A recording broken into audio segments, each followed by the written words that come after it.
toda historia, voy a mover esto aquí, toda historia tiene un comienzo.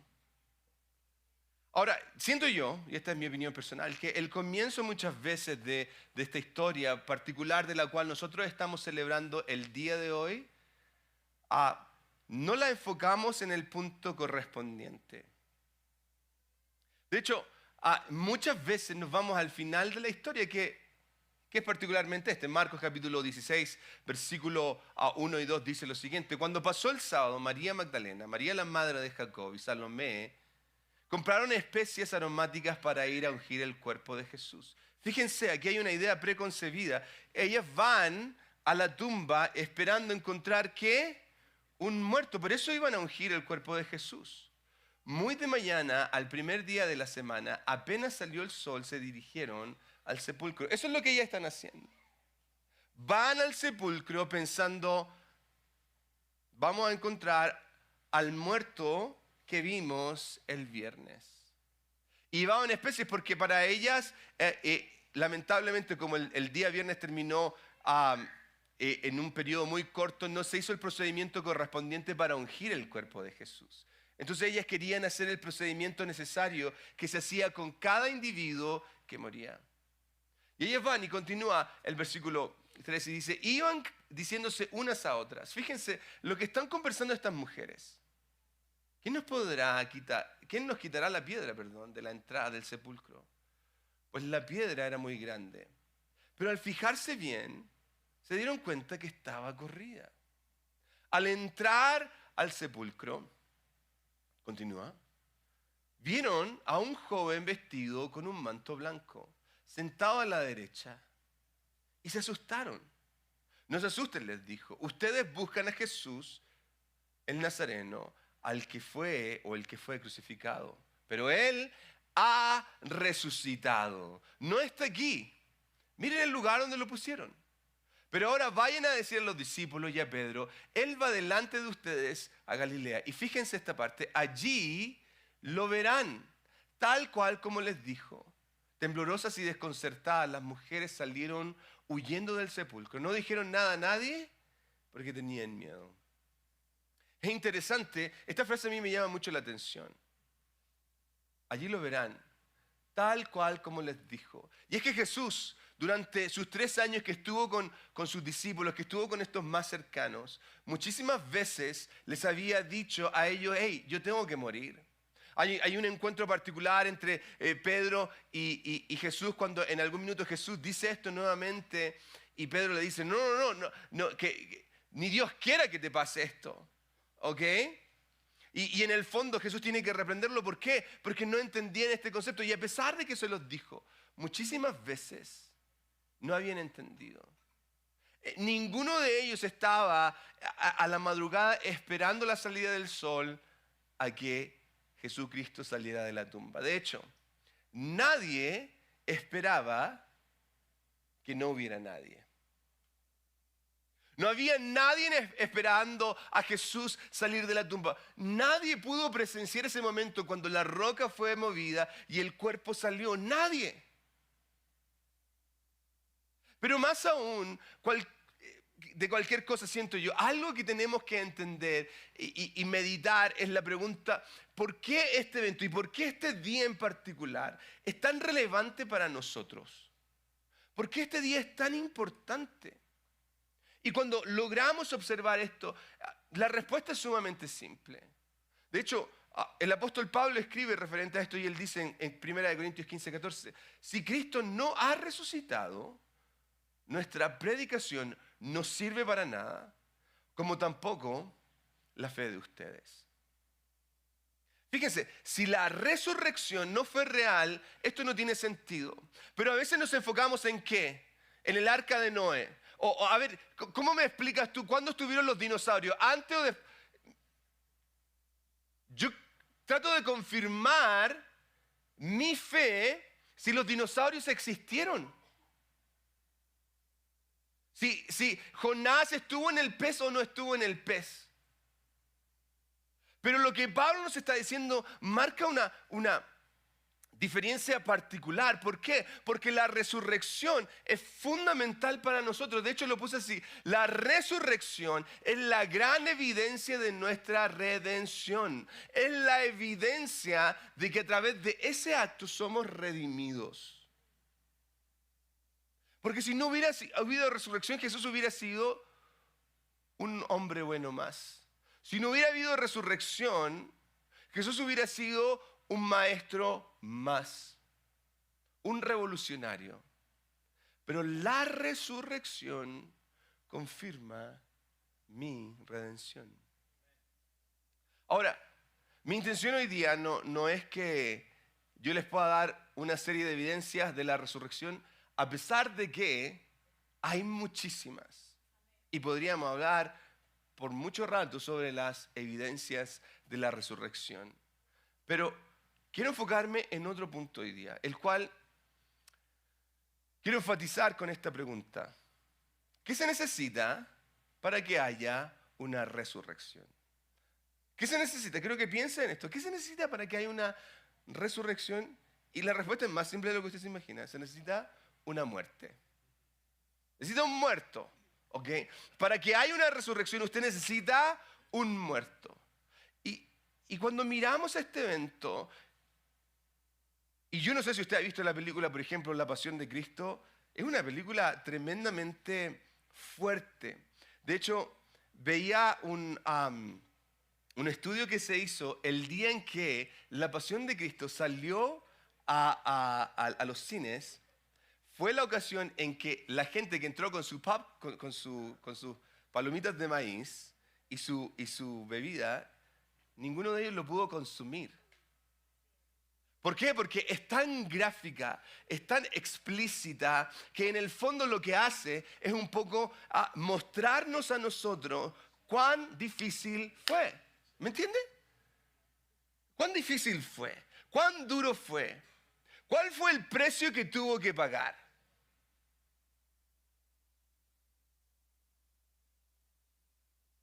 Y no sé si usted piensa en esto, pero ¿por qué Jesús tenía que morir? Es más, ¿por qué tenía que pasar por un acto tan terrible como este? Alguien hacía una pregunta hace un tiempo atrás, ¿por qué Jesús Dios no hizo esto y todos nuestros pecados fueron perdonados de una? ¿Por qué tenía que ser así? Y mire, quiero que observe lo que el Antiguo Testamento nos dice referente a esto. Levítico 17:11. Porque la vida de toda criatura está en la sangre. Yo mismo les he dado, esto es Dios hablando a la gente, yo mismo les he dado a ustedes sobre el altar para que hagan propiciación por ustedes mismos, ya que la propiciación se hace por medio de la sangre. Ahora, esta palabra propiciación no es una palabra que nosotros usamos constantemente, ¿ok? No es una palabra que yo pongo en el Facebook, hoy día voy a proposiciar. No es común, no es algo que nosotros usamos constantemente. Entonces, quiero que hagamos un análisis de esta palabra, ¿ok? ¿Qué es propiciación? Y la definición es súper simple, está aquí, la voy a poner acá. Es un acto de ganar o recuperar el favor o la gracia de Dios. Se utiliza para describir cómo la ofrenda o sacrificio de una persona puede apaciguar la ira de Dios y hacer que Él esté dispuesto a perdonar y bendecir. Para que Él esté dispuesto a perdonar y bendecir, tiene que haber un pago. Ahora la pregunta es, ¿cómo esto? Es que tenía que haber una ofrenda. ¿Para qué? Para que la ira del Señor se apaciguara. ¿Y por qué estaba la ira de Dios? Por causa del pecado. Quiero que entienda esto. El pecado nos separa de Dios. Ahora, yo sé que usted hoy día cuando se vio al espejo, dijo, wow, qué lindo, qué linda me veo. Tan bueno que soy. Pero la realidad es que tú y yo somos malos. Por más que nos pongamos maquillaje, y por más que nos hagamos el peinado lindo y nos pongamos ropa hermosa, somos malos. Y por causa de esto hay un precio. De hecho, la paga del pecado es muerte.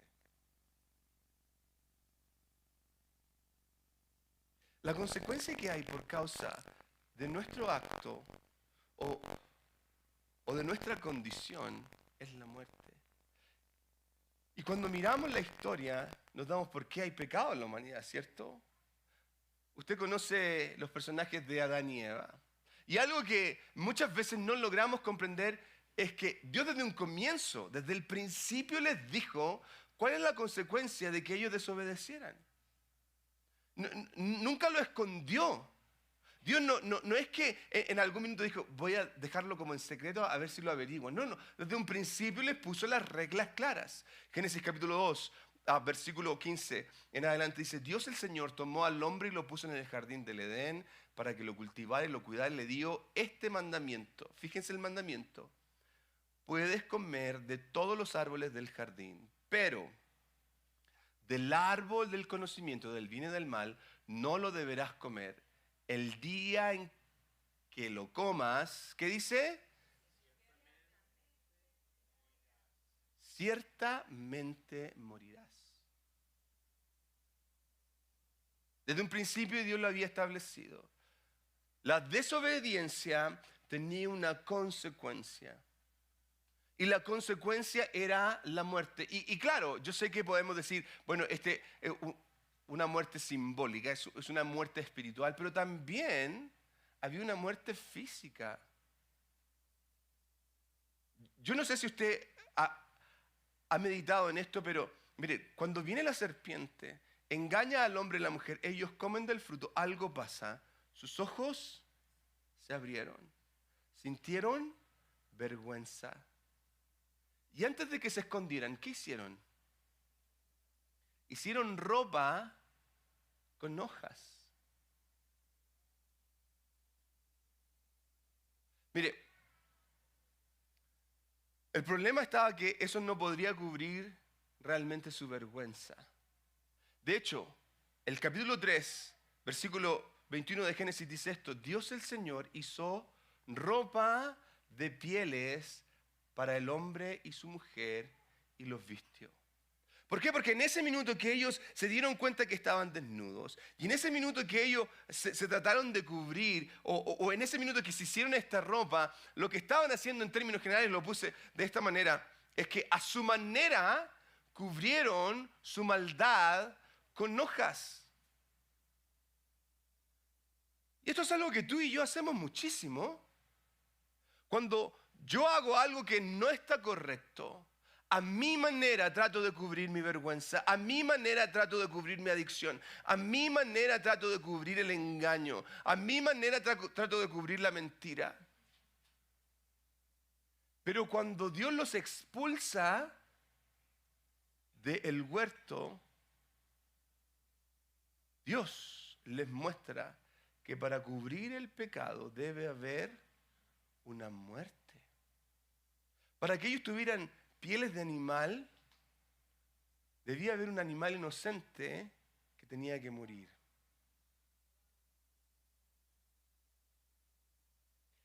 Ahora, Dios había establecido la consecuencia. Dios le había dicho cuál era el pago. Y la realidad es que había una separación entre el hombre y Dios por causa del pecado. De hecho, me fascina lo que la carta de Hebreos dice en el versículo 22 del capítulo 9. De hecho, la ley exige que casi todo sea purificado con sangre. Pues sin derramamiento de sangre, escucha bien, sin derramamiento de sangre, ¿qué? No hay perdón. Era necesario. Era fundamental que hubiera un derramamiento de sangre. El problema es que ese animal no cubría todo mi pecado. No cubría toda mi maldad. No era capaz de propiciar todos mis actos. Por el contrario, cada vez que volvía a pecar, la persona tenía que ir de nuevo con un animal y tratar de redimir esa maldad. Por eso Jesús fue el sacrificio ofrecido por nosotros. Jesús fue el sacrificio ofrecido por nosotros. Jesús fue ese animal que fue entregado, ese animal que fue puro y que tomó nuestra carga, nuestra culpa para redimirnos. Porque había un pago establecido para nuestra maldad y tú y yo no podíamos pagarlo. Pedro lo dice de una manera increíble en su carta, en primera de Pedro. Él mismo, en su cuerpo, llevó al madero nuestros pecados para que muramos al pecado y vivamos para la justicia. Pues por sus heridas ustedes han sido sanados. ¿Y esta sanidad tiene que ver con qué? Tiene que ver con que yo tenía una condición, una enfermedad que se llamaba pecado y a través de su sangre en la cruz y su sacrificio, esa enfermedad fue removida. Y la consecuencia de esa enfermedad fue quitada. Y es difícil de comprender esta idea porque cuando, en cierta manera, pensamos en lo que Jesús hizo, ¿por qué tenía que morir? Insisto, la respuesta es difícil de explicar, pero algo que nosotros tenemos que entender es que Dios nos ama de una manera inentendible. Dios te ama tanto que estuvo dispuesto a dar su Hijo. Dios te ama tanto que estuvo dispuesto a hacerse hombre y tomar tu lugar. Dios te ama tanto que estuvo dispuesto a pagar el precio que estaba por sobre nuestras cabezas. De hecho, quiero que recuerde esto. Su sacrificio en la cruz es su carta de amor. Y con su sangre, Él escribió la palabra te amo. Y Dios te ama tanto que estuvo dispuesto a hacerlo. A pesar de que yo ni siquiera pensaba en considerarlo. Por eso, su victoria sobre la muerte es nuestra garantía de reconciliación. Porque si no hubiera quedado una muerte más, si no hubiera sido un acto más, pero su victoria sobre la muerte nos dice que hay salvación por medio de Él. ¿Por qué? Porque Él venció la muerte. Es por su muerte en la cruz. Recuerda esto, es por su muerte en la cruz que somos reconciliados con Dios. Es por su muerte en la cruz que podemos tener una relación con Dios y entrar en el trono de la gracia con libertad y llamarlo Padre. ¿Y cómo sé que todo eso es evidente? ¿Cómo sé que puedo hacer esto? Porque Él resucitó. Por eso, de una u otra manera, al meditar en este día y al recordar este acto increíble, nosotros deberíamos, en cierta manera, considerar la importancia que esto tiene. ¿Sabe por qué? Porque, y esto lo meditaba en la mañana, al revisar mi mensaje, muchas veces nosotros no consideramos el precio que se pagó por nosotros. Oh, claro, sí, Jesús murió, oh, un día más. ¿Un día más?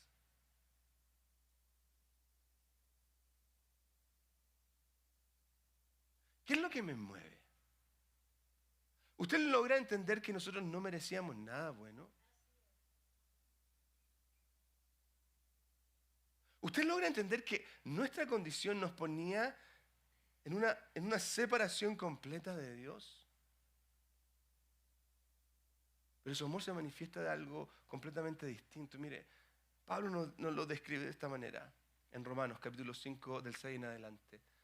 A la verdad, como éramos incapaces de salvarnos en el tiempo señalado, Cristo murió por los malvados. Difícilmente habría quien muera por un justo. Aunque, claro, tal vez haya quien se atreva a morir por una persona buena. Y claro, lo más probable es que usted moriría por su esposo o por su esposa. Uno. Ya, no pongamos la esposa. Quizá usted moriría por su hijo, por su hija. Oye, quizás es medio rebelde. Quizás usted moriría por su mamá, por su papá. ¿Cuántos de nosotros, por ejemplo, tomar el lugar de... Pero una persona mala, no, que se pudra en la cárcel.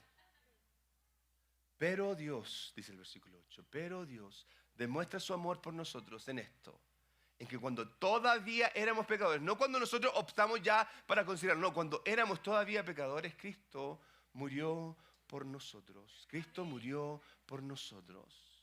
Por eso, mis queridos amigos, hoy día es una fiesta, hoy día es un tiempo para celebrar. Su muerte fue vida para nosotros. Su sangre, la redención en el nuevo pacto. Y la resurrección, una confirmación.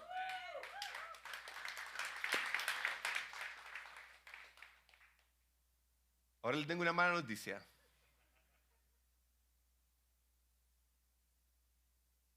Somos malos. No hay nadie bueno. Ni uno solo. Y por más que trate de hacer algo, por más que considere mis cosas buenas, todo lo bueno que tú puedas hacer delante de Dios es un trapo sucio que no sirve para nada. Y miren, y si la historia hubiera terminado en la muerte de Jesús, todo lo que estamos haciendo aquí no tendría ningún sentido. Pero, ¿cuál es la buena noticia? Que Cristo no está muerto. Él está vivo. Miren, Él fue por nosotros y cargó con nuestra culpa. Él fue bueno cuando nosotros éramos malos. Él tomó nuestro lugar, el que nos correspondía. Murió, derramó su sangre, pero al tercer día resucitó. Y hoy día Él vive. Y si Él resucitó, cumpliendo su promesa, Él nos dejó una más. Un día volveré a buscarlos. ¿Cuántos esperan ese día? Cierra sus ojos. Señor, en esta hora reconocemos nuestra necesidad de ti.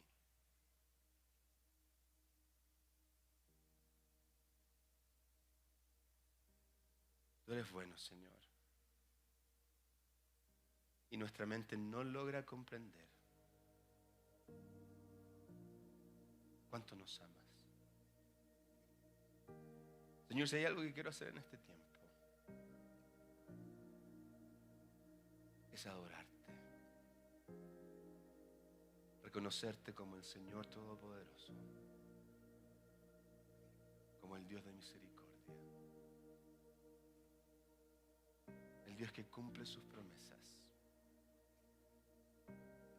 Tus promesas, Señor, no son en vano. Tus promesas, Señor, son reales, incluso cuando yo siento que no lo son.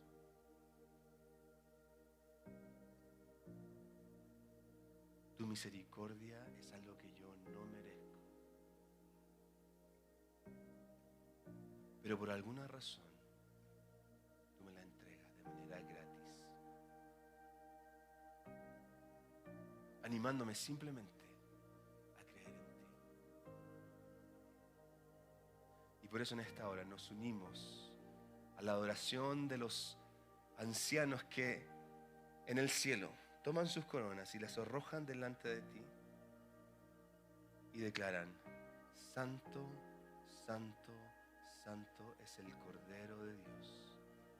Toda la tierra está llena de tu gloria. Toda la tierra está llena de tu gloria y esperamos el día que te veamos cara a cara, donde toda rodilla se doblará y toda lengua confesará que tú, oh Jesús, eres el Señor. Para ti sea la gloria, la honra Señor, que esta palabra pueda penetrar hasta lo más profundo de nuestro corazón, que podamos considerarte a ti, oh Señor, como el medio para tener una relación. Que dejemos a un lado, Señor, nuestras obras, que nuestras obras sean una expresión de amor y no una condición a una relación.